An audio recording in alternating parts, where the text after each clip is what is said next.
Let us pray. Gracious and loving God, you give us these bodies that we live in. You call us to be faithful stewards of them. And you remind us that we are dust, and to dust we shall return. We give thanks today for Tim Short's presence with us as we reflect on human mortality, how to prepare for it, how to be ready for that fateful moment in our journey. We ask that you give us open hearts and minds today during this conversation. All this we pray in Jesus' name. Amen. Amen. All right, well, welcome everybody. We're glad that you're with us today, and we're especially glad to have Tim Short with us. Tim, a number of people have commented on your impressive accreditation there and credentials, so you'll have to unpack for people what all those different titles and acronyms mean. But Tim is the Chief Medical Officer for the Hospice of the Piedmont, and we're just really blessed to have him with us today to talk about end-of-life issues in all of their complexity. So, Tim, one interesting thing about you, I think, is that you have a background in religious studies. And you studied religion as an undergrad, and my understanding is you studied the New Testament in particular. In your understanding, what does the New Testament say about end-of-life issues and about human mortality? Oh, you're starting with an easy one. Does he do this to everybody? No. To me, I'll tell you, it has, it raises the struggle for me in medicine because I've journeyed from a primary care doctor through palliative care, which is a little further upstream than hospice care. So for the continuum of chronic illness, I've cared for people. And I've struggled with the concept of hope.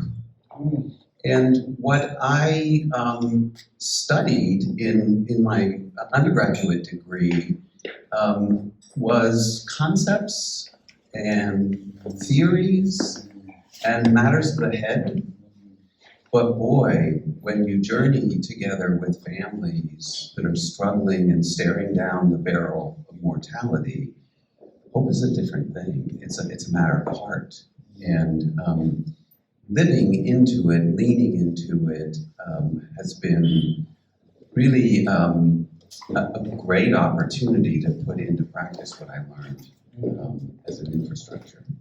So in a sense, you started off in a kind of head space or an intellectual space for the Christian hope, and you've seen it in a more pastoral setting, more of a matter of the heart through your practice.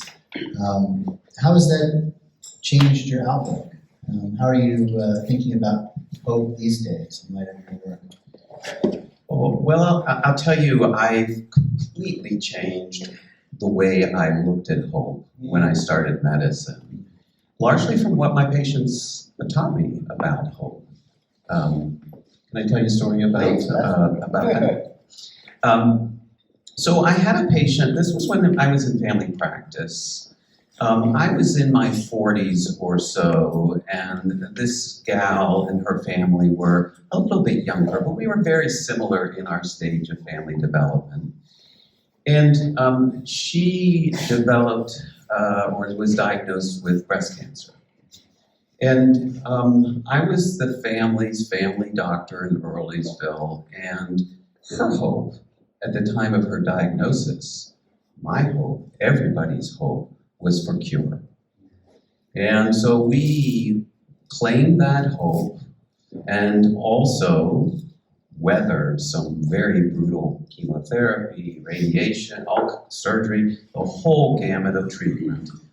And 5 years later, I celebrated with her and her husband and their 2 young kids her cure of her cancer. She was cancer-free 5 years later, which is generally where we start to talk about having been cured. But unfortunately, a year later, she had a recurrence of her cancer. And it wasn't just a recurrence, it was a widespread recurrence. And so her hope was no longer for a cure, but her hope was, I want to see my kids grow up. And together, well, I was playing a back role there. Her oncologist was running things. But they adjusted her treatment, and unfortunately, she didn't respond. Her disease started to progress. And her oldest child was, by this time, near the end of high school. And she said, I just want to see, her hope was her daughter to graduate from high school. But unfortunately, her disease didn't cooperate with that. And she shifted her hope to, I just want to have another family vacation next summer. I want to make it there to be able to travel. And this was in the fall. But her disease didn't listen to that either.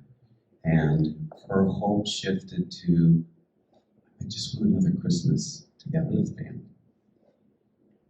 And unfortunately, her decline accelerated, and her hope shifted to, I just want a week to say goodbye to my friends and my family. And she didn't get a week, and she shifted her hope to, I just want one more good day. And what she taught me about hope in that journey was, hope is about the present. It's not about the future. It's not about an attachment of the future. This is what we see in the gospel messages, and particularly in the Gospel of Mark, where the kingdom of God is within us.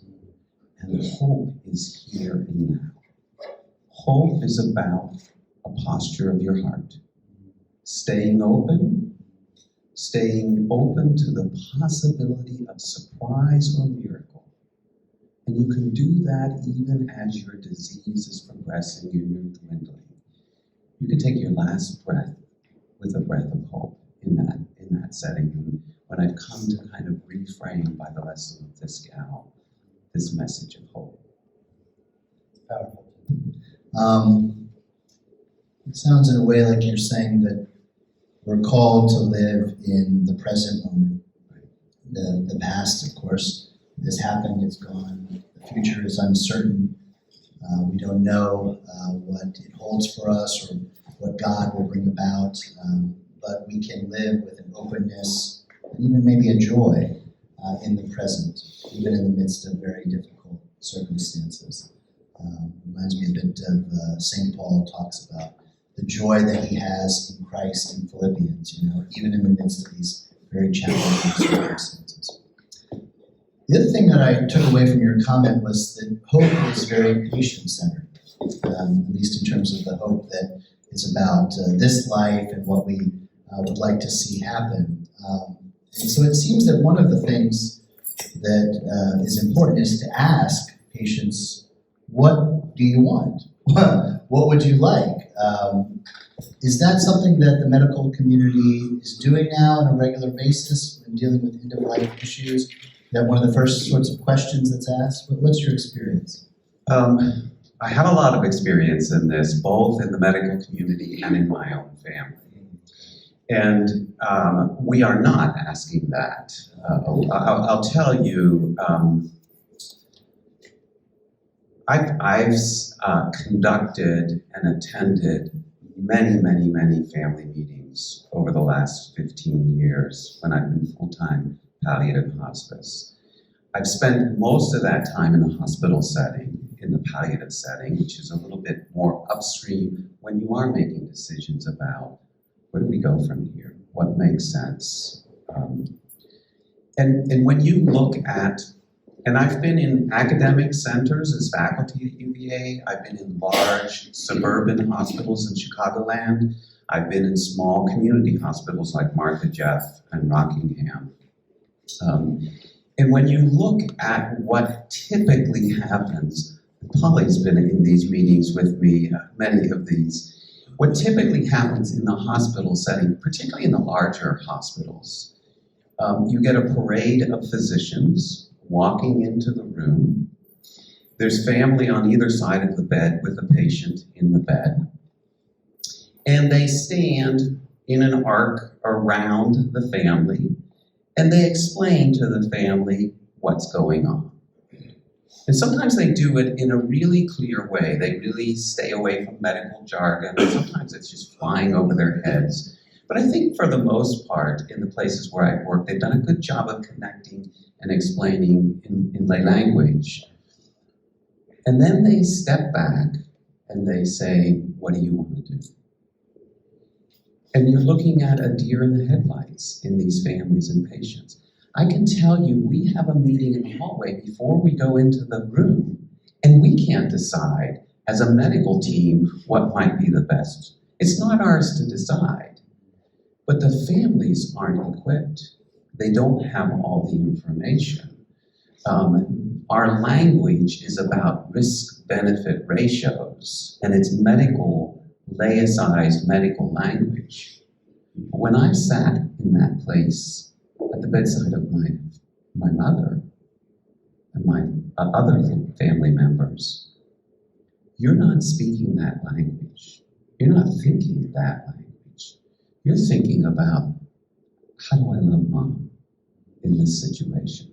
How do I honor mom in this situation? What would mom value in this situation? So there's a disconnect in both the concepts and even the language in those conversations.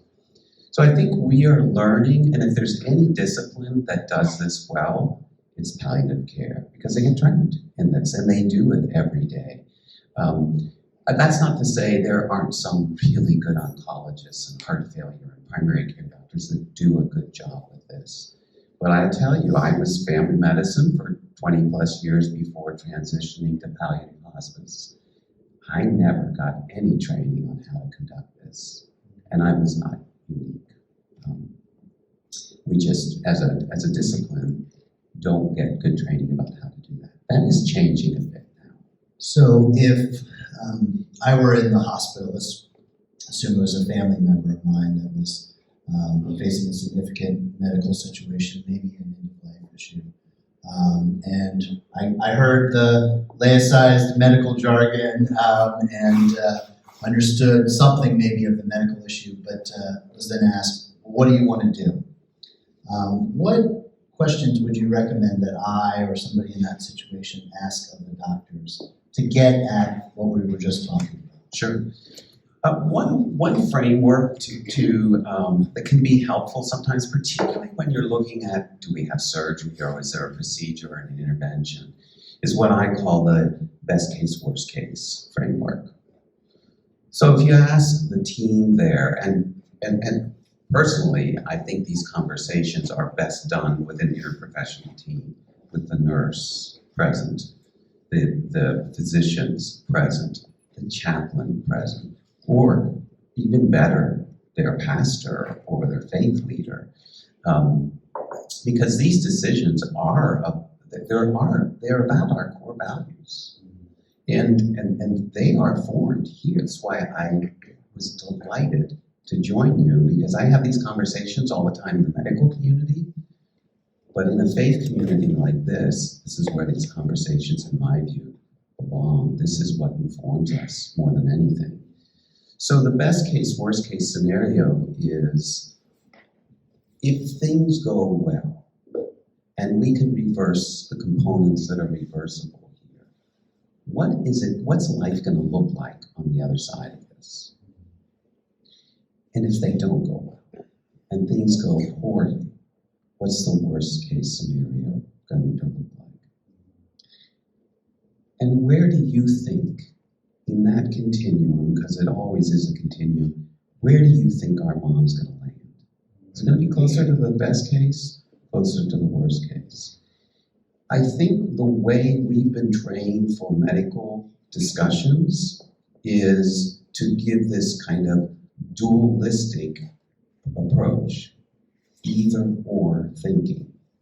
Either we're going to do this procedure and you're going to have survival and promise from it, or let's do comfort care, whatever that means.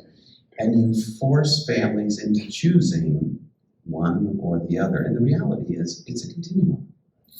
And so, when you do that, for instance, recently that framework, when I introduced that into the family's thinking, and the best case scenario, which they were leaning towards the intervention, was really, mom's going to go to a nursing home. She'll probably never be independent again. She was headed, according to this family, for her worst nightmare. And that was an easy decision for them to say, she would not want this. That's a very different framework of approach than to do a procedure or not. What's life going to be like on the other side of that? You need the bigger context to know whether that procedure makes sense. So it sounds like we want to know then, for our loved ones and for ourselves, what are our core values? What are the things that are most important to us? And I imagine, this is true in general in life, there are going to be sometimes conflicts between those values. So which one or ones are the most important when push comes to shove? What do you want to make sure comes out on top? So having that clarity when you're dealing with these issues, and then asking the medical professionals, trace this out for me here. What's the best case scenario? What does it really look like if everything goes well with this procedure? And then what's sort of the worst case scenario? What could possibly happen? It seems like those are the two critical things to have clear. Okay, great. Well, probably most of us in this room are relatively healthy, and we don't think we're going to die tomorrow, but of course we could, right? None of us knows when our time is. But let's take somebody like me. I'm 39 years old. Hopefully we'll have a few more decades on this earth. What should I, though, be doing now in terms of thinking about end-of-life issues? How should I be preparing for that, reflecting on that, and practically speaking? So this raises, it's a great question, the whole area of advanced care planning. And, the research on that's continuing to emerge more and more is, in one way, rather disheartening. In another way, I don't think should be disheartening. For somebody that's healthy and 39, having an advanced care planning designating, hey, if I lose my capacity, who's going to make decisions? That's important. That's helpful. That should be done. Don't wait until you get sick to do that. Years and years ago, there was a young couple that got married, and they were in their 20s. They were both healthy. They weren't anticipating anybody getting sick. And on the way to their honeymoon, they're in a terrible accident. And he has a terrible brain injury. And on full life support, grim prognostic outlook. And his wife, now of 4 hours, is by default, because they don't have an advanced care planning document, the decision maker. She felt one way, but his parents of 20-some years had a very different experience. Now, I don't know that having a paper in place saying this is my wishes might have helped reduce some of that conflict at a time where you don't need conflict, but it created a whole nother layer of challenge. So just having that in place sometimes can help circumvent some of those tensions. If you're, regardless of age, have a chronic illness, and it may not be life-limiting in the next year or more, well, now I think it's more important to have real conversations with whoever your decision makers are going to be. I mentioned that the research on advanced care planning is rather discouraging. And what I meant by that was when you look at studies that were done in patients on dialysis. So we know they kind of have a limited life expectancy. We actually have pretty good prognostic ability in that patient population. Another similar study done in people with a particularly aggressive form of brain cancer. We also are good at prognosticating them. First of all, when you look at those groups in studies looking at them, only half of them had an advanced medical directive completed. I mean, it was dumbfounding. There's a group that you have a brain cancer, there's a high risk that you're going to lose your decisional capacity at a time when you need it. And they weren't even appointing people, let alone having hard conversations. And they followed those that did have advanced directives and looked at what they'd written in their advanced directive, and then looked at the care they got at the end of life. And there was a disconnect. There was not a correlation, as you might expect. It wasn't because the medical community was disregarding or overriding. It's because it got changed in the heat of the emotionally laden moments of really looking at mortality. And either the person themselves, if they still had capacity, changed, or more often, they didn't have capacity and the family changed because of feelings of fear, of guilt, whatever it was that contaminated that process. So they got more aggressive care sometimes when the patient really didn't want that. It raises for me your comment about how do we die well. For centuries, people in various societies, Western society for sure, have reflected on this question. How do we die well? But it does seem from what you're saying, and correct me if I'm wrong here, but that this is a topic that we're scared to really address, to think about with a lot of forethought and reflection and discernment. And so we then get into these situations where decisions are made in the heat of the moment without a lot of deep self-reflection.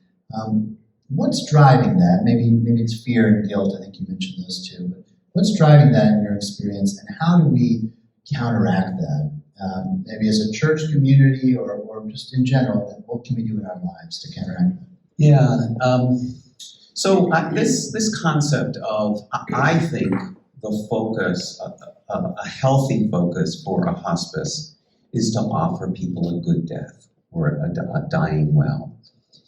And the only, in my mind, valid definition of a good death is their definition of a good death.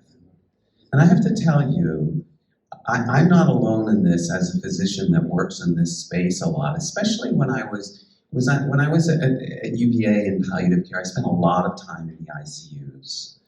And, I had patients with chemo running through their veins in an ICU, critically ill, not just critically ill, actively dying. And everybody around that patient was in moral distress. What are we doing here? Why are we doing this? And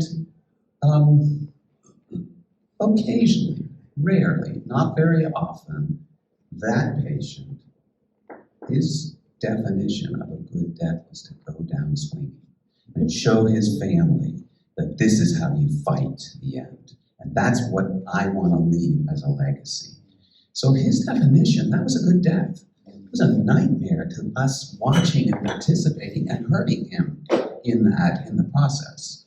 And it's easy for me to project my definition of a good death onto my patients. It's easy for all healthcare practitioners, and I think we do it more often than we recognize. Well-intended, but I think that happens. So I think in order to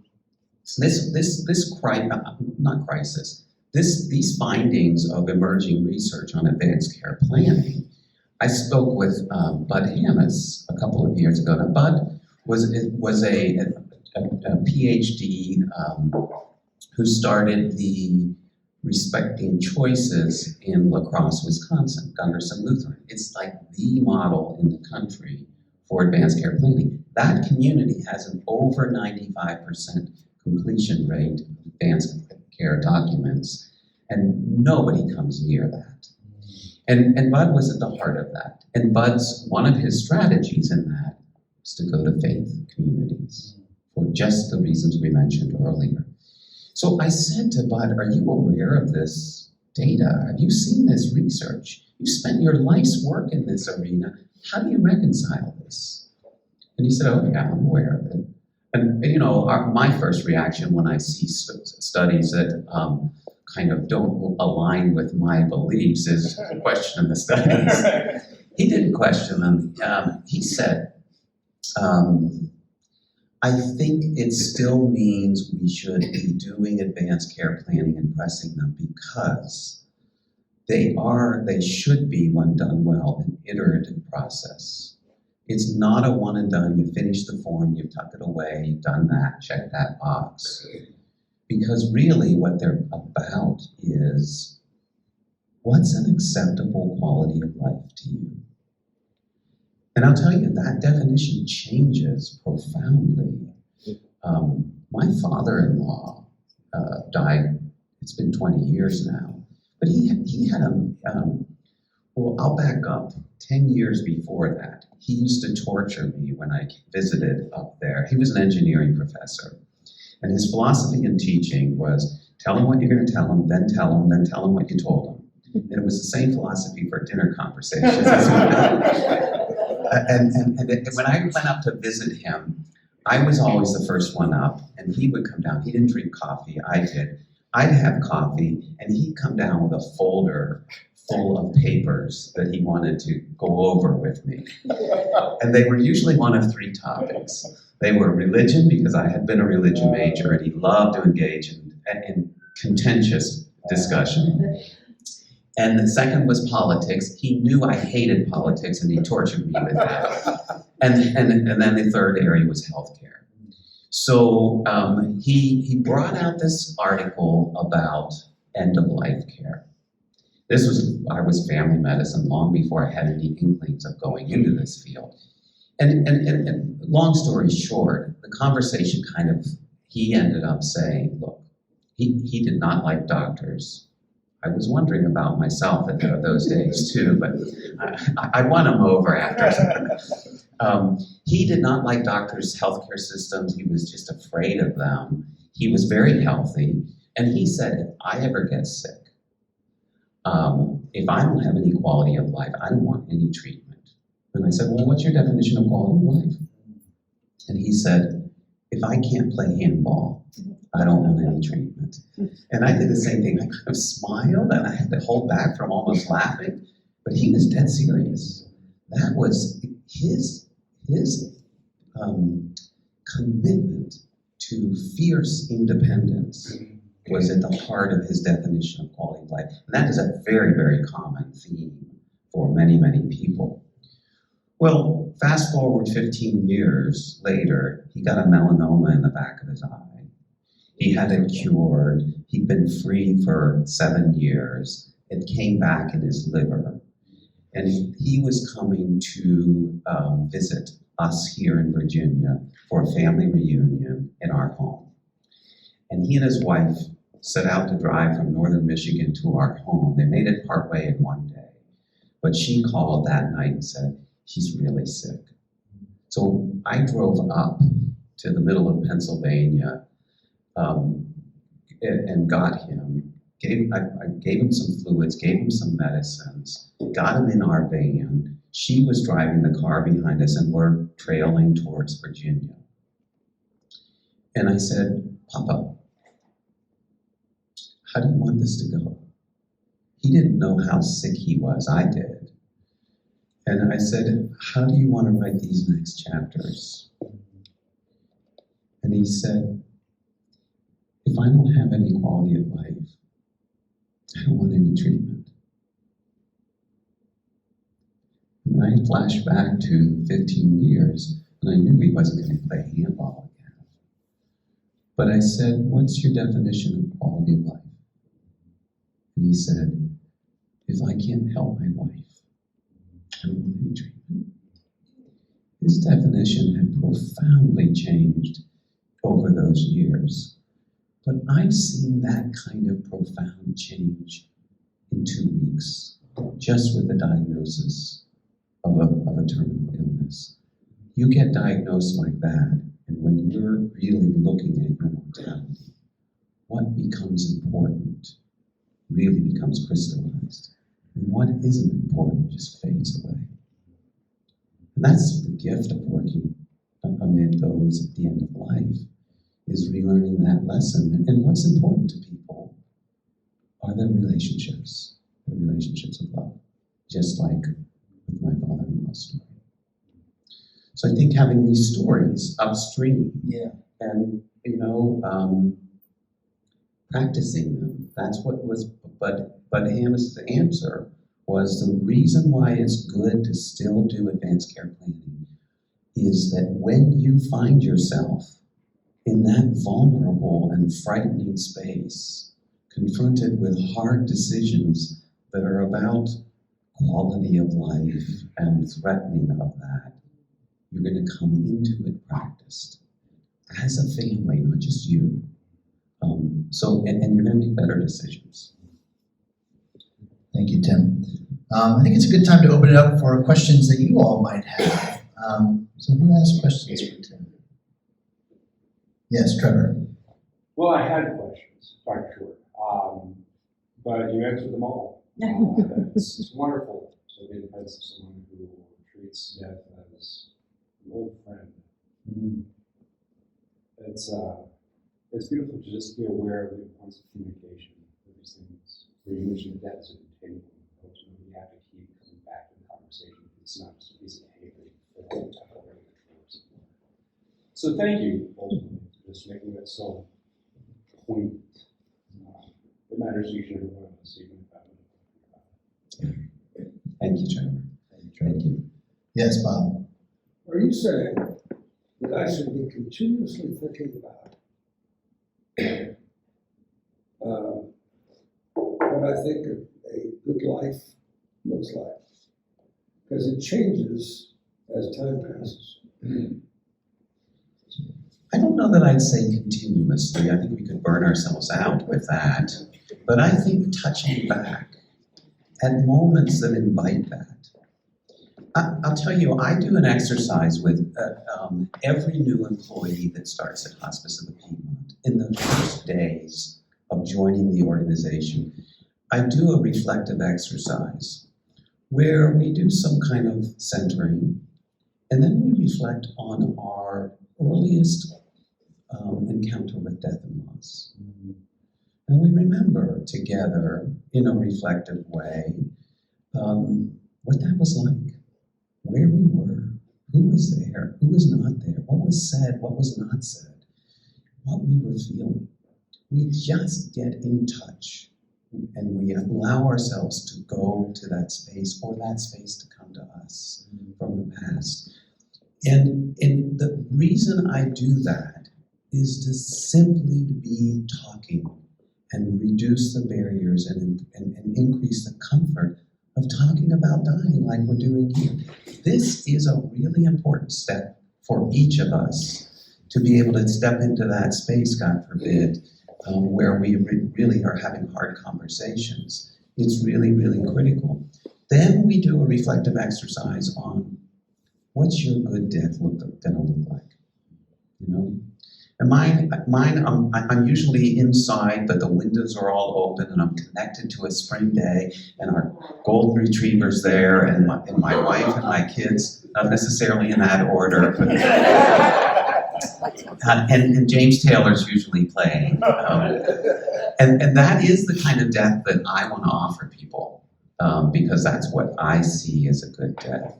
But I think it's really important that we visit that. We know our own wishes there. We share our own wishes. And the only way you can know what somebody's good death is if you ask them, what's important to you? Like I asked Papa in that car, how do you want to write these last chapters? What's important to you? Yes, Kai. What do you do when you're beyond the good death with somebody? Yeah. So when you're in a situation where your loved ones, there's a loss of control that's not going the way you want it to go, that if you're in the healthcare system, that's where I would ask for palliative or hospice. They are going to be your best advocates to try to get you into a space of good. We're there. Good day. And if you're in there, Yeah. oh boy, call me. If it's my hospice, call me. I want to know that. If we are not honoring that, that is not what we're about. And I will tell you, there can be times where, and it's this projection piece, where it's well-intended. Well, we want to make sure your mom's comfortable.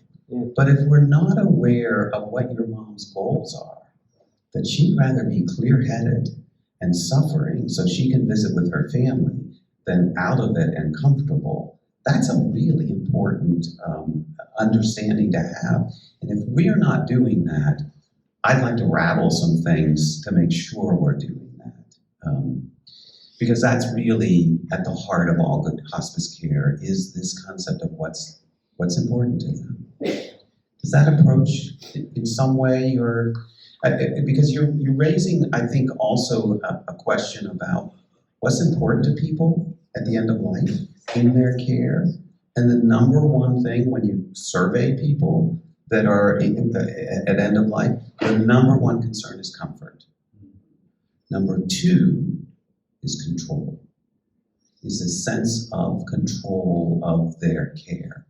When you look at the data on Seattle, out in Oregon or Washington, states that have had medical assistance in dying for years, that people are not seeking that because they are uncomfortable and poorly controlled symptoms. The major reason they're seeking that is they want control of their dying process.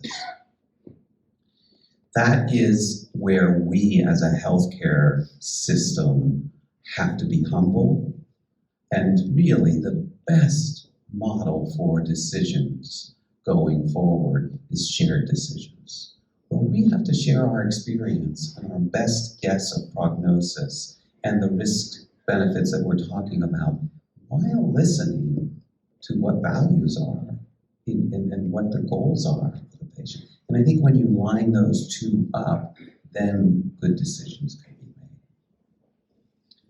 Yes, Rector Valerie. I had a wonderful experience with hospice in Piedmont. My husband was sick. He died 6 years ago. But he had Alzheimer's.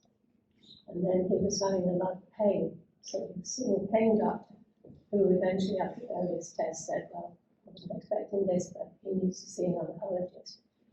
So we went to see, he had this long, he was from Latvia, had this long name, but he went by Dr. B, so probably don't want to talk about him. He was a Mark Jackson. And my two daughters went with me and my husband. And he said that he's not going to get better. And I think it gave him about 3 months. But he said, we can do this, this, and this. To find out just where this cancer came from or why. And I said, he's been through so much. He said, well, where I come from. But he said, that's what happens here. He said, where I come from, we just make them comfortable. I said, that's what we want. That was a Friday. Hospice came into the house on Monday, and he died 2 weeks later. But it was what I think was the best death he could have had. Yeah. He knew he was dying. He was ready. He was a physical priest. He knew he was dying. He was ready. Yeah. So it was a very special time. And I actually gave thanks for the cancer because we didn't have to go through the final stages of Alzheimer's. Yeah. But the nurses were wonderful. Everybody was. Oh, well, thank you. Thank you for sharing that story. And that is one of the challenges of particularly the Alzheimer's journey, because you lose people before you lose them multiple times. And you'll almost pray for something like a cancer because there's no dignity in that slow, cruel decline. And yet, there's love still there as well. I tell you a story several years ago when I was at UVA. There's this patient with Alzheimer's that kept getting admitted, and it was irritating the hospital because they don't like readmissions. And he kept getting admitted because of pneumonia, because he was aspirating, because he wasn't swallowing. And so they came to us, the palliative team, can you talk this wife out of stopping this? This is crazy. We're not fixing this, it's just going to keep happening. And I met with the wife, and I don't have any Jedi mind tricks to do change people's minds here, other than to listen. And when I listened to her story, and I said, my guess is you've probably had some hard encounters with the system here. Oh yes. I mean, she knew the pressure here. And I said, tell me what you're thinking here. And she went on to explain that he looked terrible in the hospital. He got delirious, he was out of it. But when she got him back home and the pneumonia better, he got back home, and after several days, he recognized her. And he would say, I love you. And as she said, as long as he can say, I love you, I'm going to just keep treating these pneumonias. And that was, in a very real way, a shared definition of quality of life there. But there is this tension of not wanting to see them suffer the indignity and then knowing what the trajectory is leading to, etc.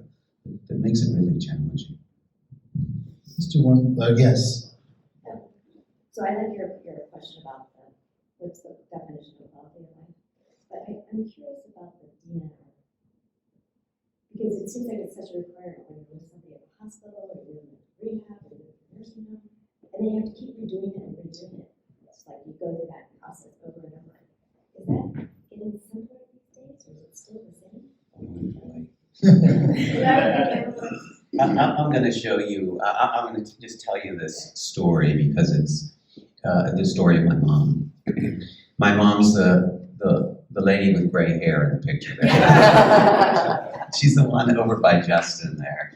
And my brother took this picture when she was in an independent living facility in Pittsburgh.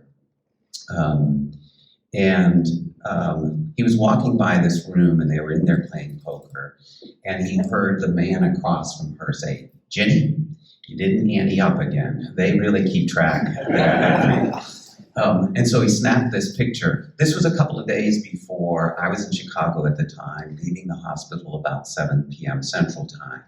And I talked to my mom, who had been admitted to the hospital a couple days before with flu, with pneumonia, and she had some underlying emphysema. And you can see she's a little overweight there, and so she had some risk factors, but she was feeling much better, and they were expecting to discharge the next day when I talked to her that afternoon.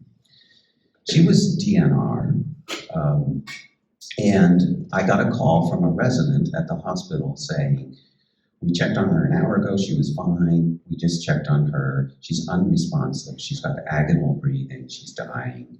And I said, well, are you gonna intubate her? What are you gonna do? And they said, no, she's DNR. And I gently reminded them that DNR doesn't mean do not treat. DNR does not mean anything until somebody's died. It's about trying to resuscitate them from dying. It doesn't in any way limit options of treatment. And I said, she was fine. This could be just a simple mucus plug, and let's try to fix this. So they did. They intubated her, and her six kids came from all up and down the East Coast. I drove through the night to get to Pittsburgh and arrived. She's on a ventilator. She's aware. She's keeping track of all of us. And this was a readily reversible condition. She battled off the ventilator, but I found myself in the waiting room with my siblings basically doing a palliative consult because they had no palliative service. They didn't know what a palliative doctor was in this little community hospital in Pittsburgh. And, we were wrestling with, we wouldn't have kept her on a ventilator if she wasn't showing signs of weaning off of this. We knew she wouldn't want that. But fortunately, she got off of that. And 2 years later, She was like the rock star at my son's wedding. She had said, I'm not going to be able to travel from Pittsburgh to the Green Cloth Club. She walked in the rehearsal dinner, and it was like everything stopped. And it was, but she was like a rock star talking. So she got 2 years. Now, I'll tell you, they called me because I was the physician in the family. I was not her power of attorney. They shouldn't have been taking orders from me. They made decisions unilaterally, not to do anything. I mean, they called within reasonable time. That decision that I made, I had never had a conversation with my mom about, if this happens, then what? I'd never done what I'm telling you all to do. Now, after this, I did. After this, my mom said, if that happened again, don't do that. And a year after this picture, it happened again. She got flu, she was admitted. I was literally boarding a plane to go to take my daughter and her best friend to Jamaica. And in line, when I got the call from my brother, and we stepped out of line, got in the car, and headed to Pittsburgh. And I didn't make it back, but my brother was at her bedside with his family as she died. These conversations, I've had them in the office setting as a family doctor when they're hypothetical, and you don't get much teeth to the conversation, when they're hypothetical. I think it takes a crisis to really kind of make hard and real decisions often. If you're like me, it did for me. But when you experience that crisis with somebody else in the family or a friend, that can be a model for having a deeper conversation about values. Well, thank you, Tim. We've come to the end of our time, but this has been really very informative and helpful and powerful. Thank you for being here and sharing the stories. And are you willing to stay around for a little bit? I think there may be more questions for you. Yep, happy to stay around. All right. Sure. Well, let's give Dr. Tim Short a round of applause. Go in peace to love and serve the Lord. Thanks be to God.